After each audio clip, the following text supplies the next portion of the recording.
Hey guys, so in this video I want to give you an update about my house here in Guatemala, the construction that's currently underway, and kind of where we are at in the project. So I was very fortunate to be able to acquire this piece of land here in Guatemala a little over a year ago. And the first year was a lot about learning and waiting and listening and kind of creating a vision and just practicing a lot of patience. And since then, I started working with an amazing American woman named Ashley, who's a natural builder, permaculturalist, just like an earth goddess. I've been working with her on this project and this awesome local team. This is Vicente and his two sons work here. And they are currently working on, this is not my house that you're looking at here. This is what we call a bodega. So a bodega is like a tool shed. It's a place where you store tools, you store stuff, right? And this is an example of something called light clay straw. Now the walls look kind of funky, and I'll take you over there for a closer look in a second. They're not going to stay looking this way. They're going to be covered in a plaster and painted, and you would never know that it was made of all natural materials underneath. So actually I'll just share my house is actually up here. So far we've done the foundation, but before we look at that, let's just kind of go deeper into the bodega, because this is what the guys are working on right now. So you'll notice the shape of the windows. I wanted to create a mountain scene when designing these windows, and that's because this bodega is actually blocking a really, really cool view of the mountains, which also informed how we design the windows inside. So you can kind of see, yeah, so you can see that beautiful mountain view. There's his son Felipe working on adding the cob there. So we'll go in there in a second, but I want to show you what's going on out here. So here is the trough where they're mixing together clay, straw, water, and some sand.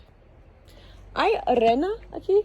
Ah, sí, sí. So there's, yes, and sand. So this is the basic mixture for mostly all natural building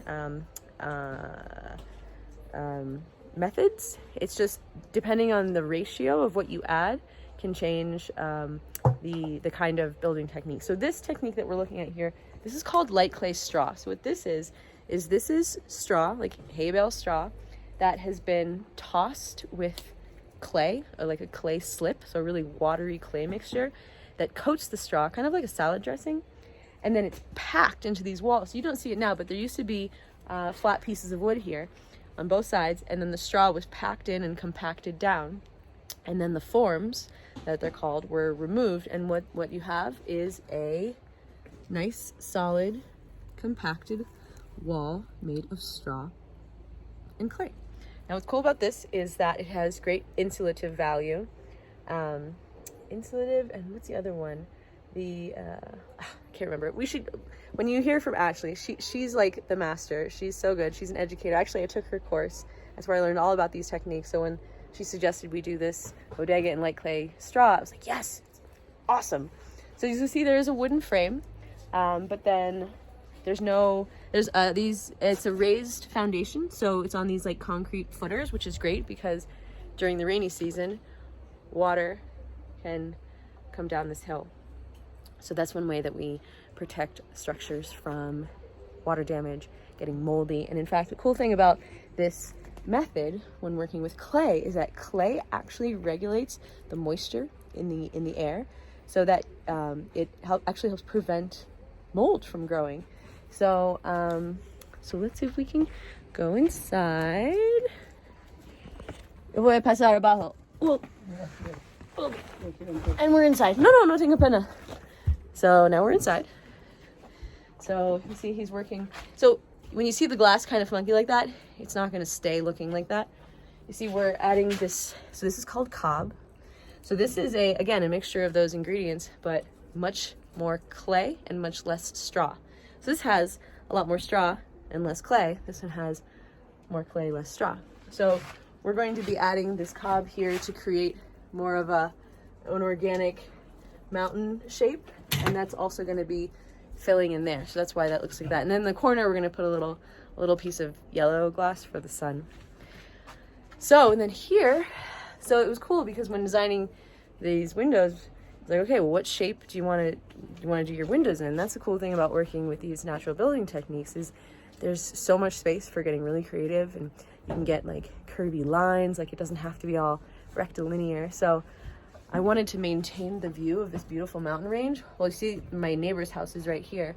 So if I decided to do this half moon shape because it just cuts off the roof while still maintaining this gorgeous view. So actually when I stand here, when I'm like just standing in this room, like here, I see the gorgeous view, but I don't actually see my neighbor's roof. So, so you can see right now, it's just a natural build construction site, which is so cool. Because when I took that course with Ashley back in, I think, March, February, somewhere around there, you know, this is all conceptual, and then now here I am on my own land. I'm not actually doing the building myself, but I'm like overseeing.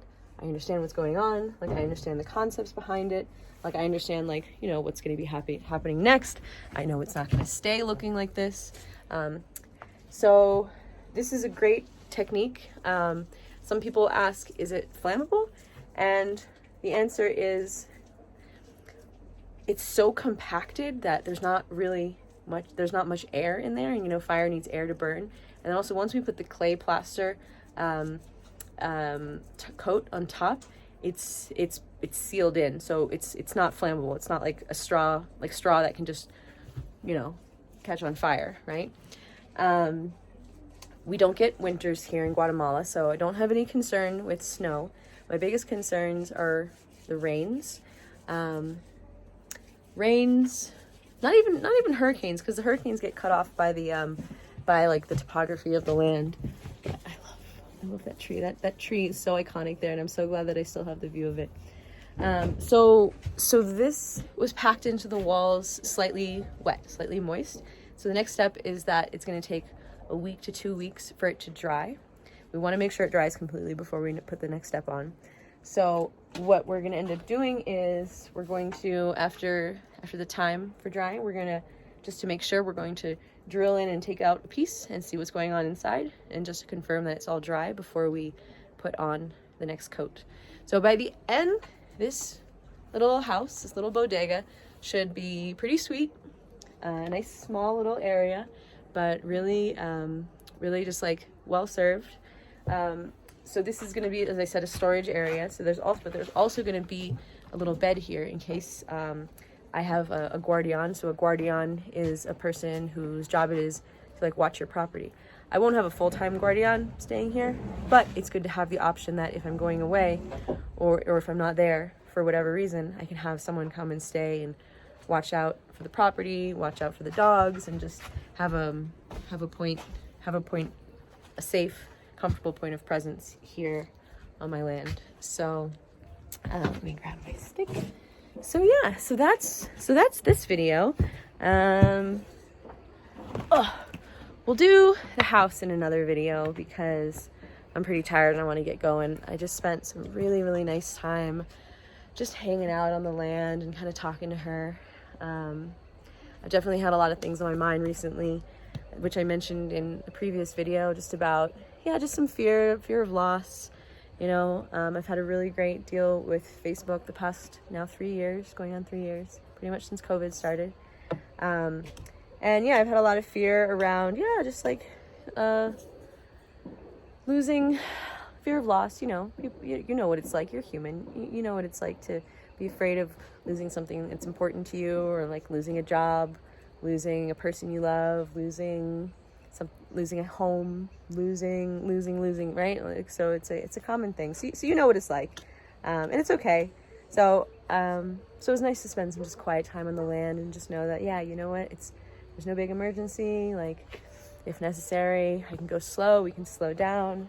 You know, another thing is, I mentioned I'm not doing any of the work myself on this time, but like, that's also a really big possibility, is like to really stretch the money that I have for this project. Like, I'm gonna come here and work myself. I'm gonna work alongside these guys, especially once we get going on the house and putting up the the walls. So the walls will be in this like cob mixture on the first floor, and then on the second floor it will be a wood frame with this light clay straw.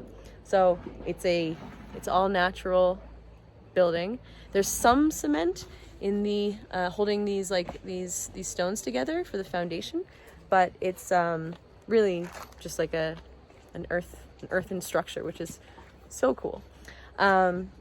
So yeah, thank you. Oh, my scrunchie. I did get all muddy with the guys one day, and I was helping out, but I forgot to take off my scrunchie, so it's got all muddy, and I forgot that it was there. So yeah, so there you have it. There's a little update on the bodega. It's looking cool. Can't wait to see what it's gonna look like once these walls dry and get the next layer of clay plaster on, and then actually have like a structure where I could come and stay if I wanted to. So inside there'll be like a workbench. There's going to be some locked cabinets. There's going to be some places to put suitcases and just like store stuff, kind of like a garage. It's kind of like a house garage, you know? So yeah, so that's that. I think that's enough for now. I think Stella approves. Stella, do you approve? She's like, Mom, wait, hi, do you approve? Stella is learning little by little that this is our spot. We're gonna keep coming here, inshallah. It's gonna be your home. Who knows what stories are gonna unfold here and what we're gonna do together. And I love you. I love you. Thank you. Thanks for the kisses. All right, guys. Thanks for tuning in. Thanks for watching. Love you guys so much.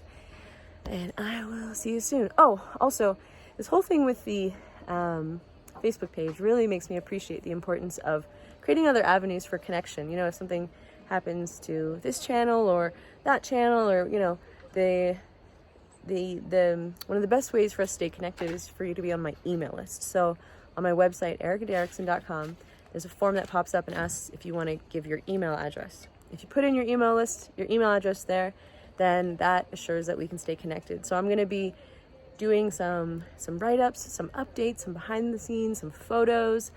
So if you want to be a part of that, I also do a monthly hummingbird raffle. So if you want to be a part of that, then you can join the email list on my website, and I'll also put a link in the description below so you can find that. And that just allows us to have an even closer connection if that's something that you want. So, all right, guys, I'm so happy to be able to bring this story to you, to share this with you, to share this journey. And thanks for watching here on YouTube, or maybe this is on Instagram. Not quite sure where the video is going yet. We'll see. But I love you guys so much, and Stella approves. Stella approves of this message. All right, guys, thanks for tuning in.